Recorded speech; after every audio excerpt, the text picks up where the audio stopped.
Hi, I wanted to talk about, well, they, they talk about like we have to change. If we want to change, we have to change ourselves. If we want to, well, you know, get sober, let's say. I've done, I've done it before. I've gotten off of the dry goods and the wet goods, and whether it was to do what the courts wanted me to do to get my daughter back, or it was, I was pregnant or nursing, or, I was just not using those things. I wasn't changing anything other than, putting those things in my body. So here I sit with going on my third year, but that's not what this is really about. What I wanted to talk about was, the lifestyle changing. They say that you have to change everything. And when I heard that, when I first came into recovery, that was very overwhelming to me. Everything, I've got to change everything. But I think mostly what that means is like you got to change playmates and playpens. If you're in a recovery home, well, then that's going to change. If you're in jail, well, been there too, and went to the groups there. But again, I wasn't ready to change anything. Just, I wanted to, but I couldn't.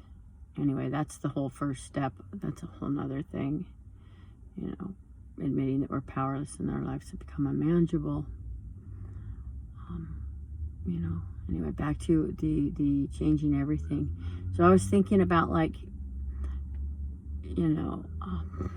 changing everything, and how that just sounded so awful and scary, and how am I going to do this? I don't know that I can get sober if I have to change everything.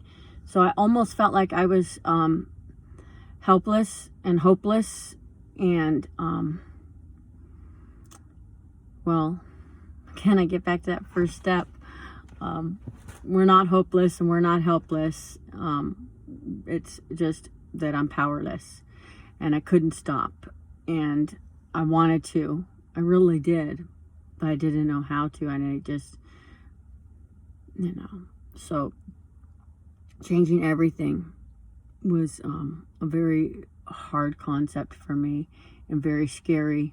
And I would never tell anybody they got to change everything. You do got to change your environment. You do need to change the people that you hang out with. You do need to change playpens and playmates, as they say. But changing everything, well, I guess it really kind of, where does that start? Where do I start with changing everything?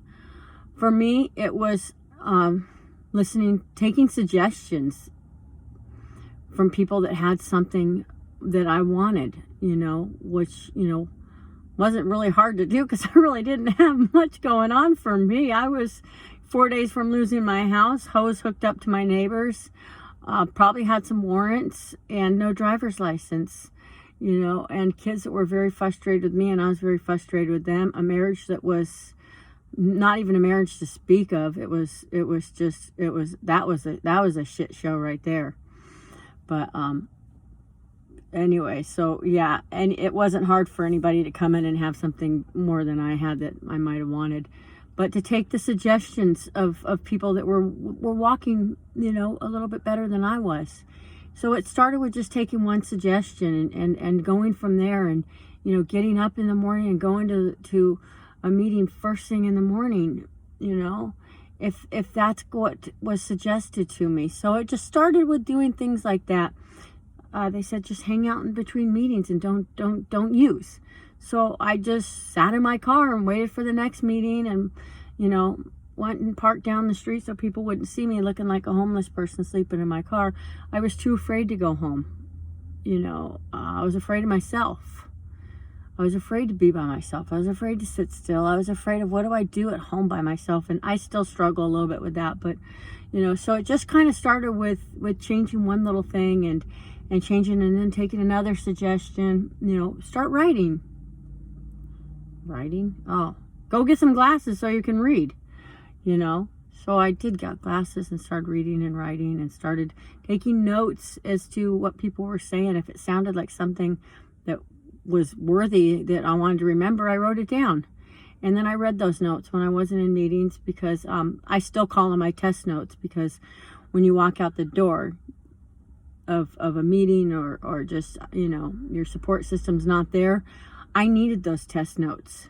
I needed to keep rereading and rereading and rereading, because I was going to get tested. And what do we do when we're getting ready for a test? We study. So I did a lot of study. I still do a lot of studying. Just, you know, books, different books now, you know, healthy books. The Bible, I study that a lot. I read that a lot. I write a lot. I take audio notes. These are all little things that have helped me to change myself. Because if I'm putting in good stuff, then the bad stuff has to leave, because there's no room for it. So it is about changing everything and getting rid of that old way of thinking. And I still catch myself, and, you know, stuff will come out of my mouth, and I'm like, I reply to somebody, or I respond, and I'm like, ew, did I just respond nicely? What just happened? So I have to say, I don't even recognize some of the things that come out of my mouth sometimes, and I don't even know who I am. And I wore some shoes the other day that I hadn't worn in a couple of years, and they felt really uncomfortable.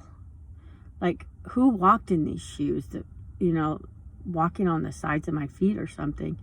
It was uncomfortable, because I've changed how I walk even. And it's amazing how changing the way that we behave and act will actually straighten up our posture and change our posture. That kind of was so real to me. So about changing everything, you know, yeah, I catch myself sometimes, and I'm like, ooh, what just came out of my mouth? Or, ooh, did I just respond nicely? Or, who are you?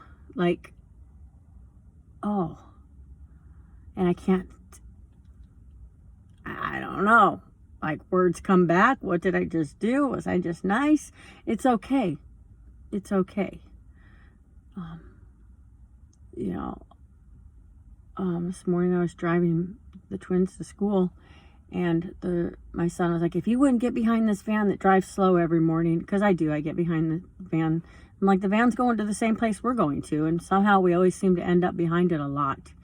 And I said, but you know what, this van might be saving us, because it's driving slow, and this maybe a little bit under the speed limit. We're driving slow, and we're getting there safely. And he's like, but then I wouldn't have to run to class, and blah, blah, blah. And, you know, I said, but I don't drive like a lunatic anymore. I very rarely rip through that canyon like a wild woman anymore. And he's like, well, I miss that. That was fun, you know. So, ouch. I've done a little bit of damage there to my son, so I've got to teach him that, you know, it's good to go slow and safe, and, you know, we're getting there, you know, safely. And I'm not running around like a lunatic anymore through the canyons, endangering my children and endangering other people on the road. So that's little things that start to change as I start to change. And I will talk to my son about, you know, it's okay to be safe. But he's 13, so he thinks, you know, fast is the way to go. Anyway, I just wanted to talk about, you know, changing everything and what that looks like. And it's just, you know, again, I'm going to recap. It's changing playmates and playpens, and it's taking suggestions.